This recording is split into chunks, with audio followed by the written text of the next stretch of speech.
I don't believe that the Bible is 100% accurate. I think just all scripture is inspired by God. But just because something's inspired by something doesn't mean that everything written in it is 100% fact. I believe only this woman can tell the difference between the real and the fake.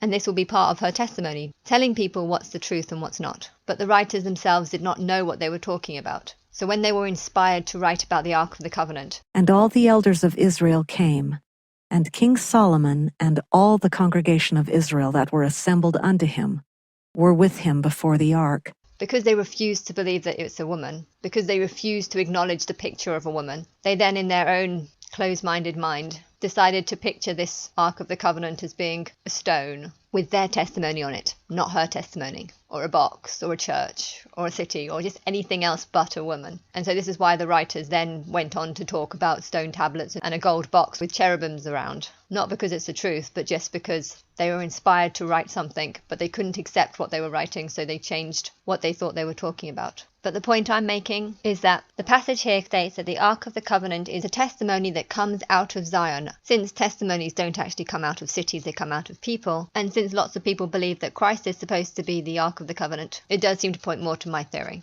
There are millions of verses that I can analyze to point to my theory. Here's just a few more. Hear the word of the Lord, ye children of Israel. For the Lord hath a controversy with the inhabitants of the land, because there is no truth, nor mercy, nor knowledge of God in the land. By swearing and lying and killing and stealing and committing adultery, they break out, and blood toucheth blood. Therefore shall the land mourn, and every one that dwelleth therein shall languish with the beasts of the field. Therefore shalt thou fall in the day, and the prophet also shall fall with thee in the night. In some of the versions, this line is actually written as prophets. Well, if that's the case, then it's talking about the prophets as in the people who wrote the book. They have stumbled because they don't understand what they are writing. And I will destroy thy mother. My people are destroyed for lack of knowledge. Because thou hast rejected knowledge, I will also reject thee, that thou shalt be no priest to me. So this verse is saying that the whole world has rejected God, they've rejected truth, they've rejected wisdom. Wisdom in the Bible is described as being like a woman. Sophia is like the goddess of wisdom, and it's a hint that they've rejected the goddess. Because it's true that everyone who reads the Christian Bible and believes it have rejected the goddess. Either that or the knowledge that Eve is supposed to have brought. But it goes on to say that I, God the Lord, will also be destroyed in that day. This is referring to the tribulation that's going to come, where the woman is suffering. The Holy Spirit that speaks through the writers then goes on to say that it will destroy the mother. So here there's a clear reference to the sacrifice being a mother, a female. Hence Jesus could not be the sacrifice. Seeing thou hast forgotten the law of thy God, I will also forget thy children. The law of thy God is that you must have no other gods but me, and no one is worshipping a mother, or a female sacrifice. As they were increased, so they sinned against me. Therefore will I change their glory into shame. They eat up the sin of my people, and they set their heart on their iniquity. And there shall be like people, like priest, and I will punish them for their ways, and reward them their doings. She'll punish them by allowing them to worship this false god called Jesus and his father. But when she comes back, she'll prove that actually this Bible is about her, and her being the sacrifice, not him. She'll expose the Christian God for the monster that it is. She'll bring out the lies that people love and worship. She'll bring out the arrogance in people, the people who go around believing that they know exactly what the Bible is about, when really they know nothing about it. For they shall eat and not have enough. They shall commit whoredom. Whoredom take away the heart. Therefore the people that doth not understand shall fall. Though thou, Israel, play the harlot, yet let not Judah offend. So Israel is the bride who's playing the harlot. But let Judah not be offended, because Israel is not a harlot. Only her people are the harlots, because her people have rejected Israel. They've rejected the possibility that this Israel is a woman, the true God. They would rather believe that it's a city, hence rejecting the God, hence becoming a harlot. Hence he who has understanding will understand this, that Israel is not the harlot, it's just her people who are the harlots, and are cheating on her with this false Jesus God. Now I'm going to talk about Isaiah 5. And now, O inhabitants of Jerusalem, and men of Judah, judge betwixt me and my vineyard. So here she's saying, daughters of Eve and sons of Adam, e.g. Israel is Eve, Judah is Adam, judge this vineyard. What could have been done more to my vineyard that I have not done in it? Wherefore, when I looked that it should bring forth grapes, brought it forth wild grapes. The translation is, when she looked to see what the people were worshipping, they were all worshipping male gods and just a variety of different things, with 1,000,001 different translations to everything. I will tell you what I will do to my vineyard, and it shall be trodden down, and I will lay it waste. It shall not be pruned nor digged, but there shall come up briars and thorns. So here she's basically saying that she's going to do absolutely nothing. She planted a vineyard. It turns out the people are like wild grapes. So like wild grapes, she's just going to leave the vineyard, let people do what they want, let the thorns grow up, let the people be evil and disgusting, and she's just going to do nothing. For the vineyard of the Lord of hosts is the house of Israel.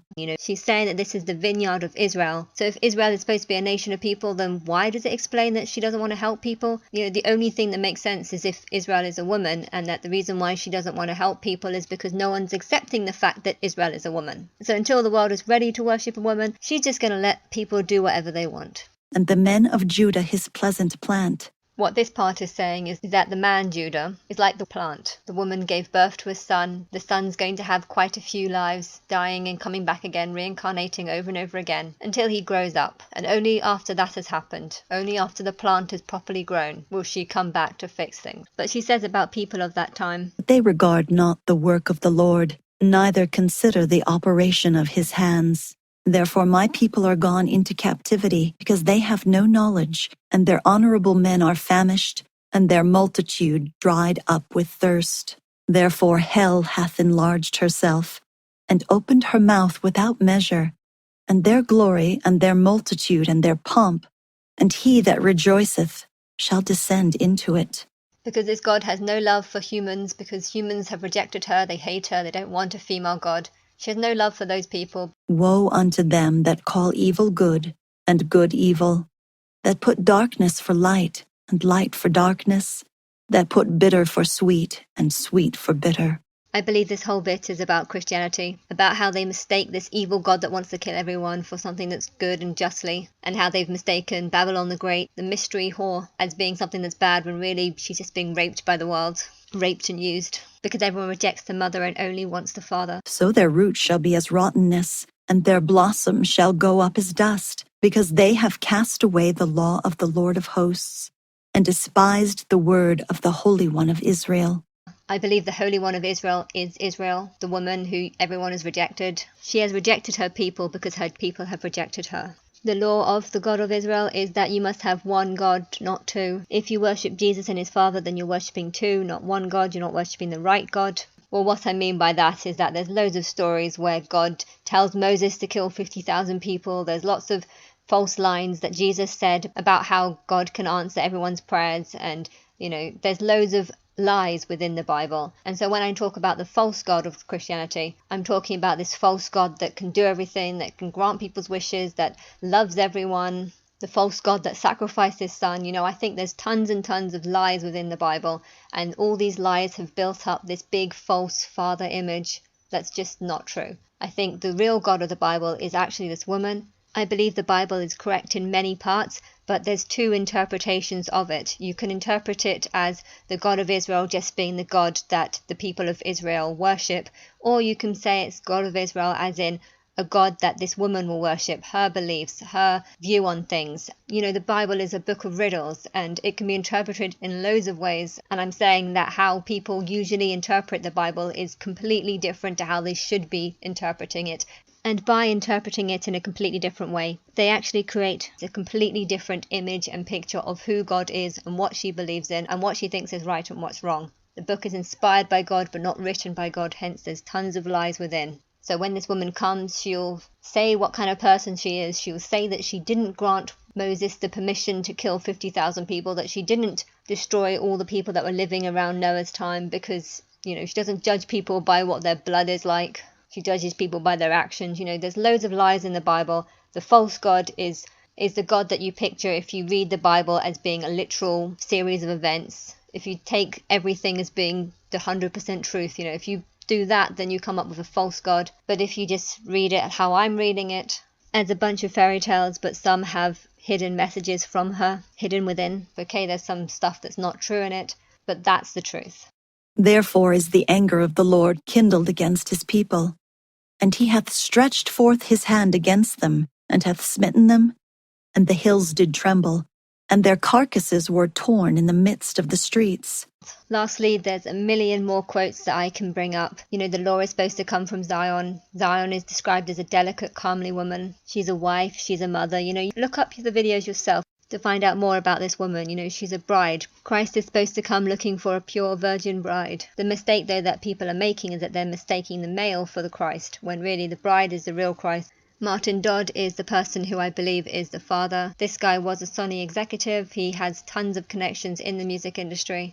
Millions of people make out that they love the father, and really they don't, because the father is actually Satan and they actually hate him. So she's just basically confused with this ton of contradictions that are all true just because the world is so confused about everything. But there's so much confusion as to who he really is, because they still think that they're talking about someone who lived 2,000 years ago, not someone who's actually far older than that, because God is supposed to be the first and last, hence not from the middle. You have to do the research yourself, because this would take me years to fully analyze. I know this woman, aka me, told this man about my beliefs right at the beginning in 2013. It was straight after I told him this that I started noticing the connections in the songs. It was like he believed me, and so did all the people that he was working with, only for some reason not one person was talking to me. I didn't know why they weren't talking to me, but after reading the Bible, there is something about a 7-year tribulation, and it made sense that this was talking about me. And this belief could explain why this guy was completely ignoring me for no apparent reason. And this is where this whole religion and belief has come from. Because I read the Bible and I believe that I am Israel.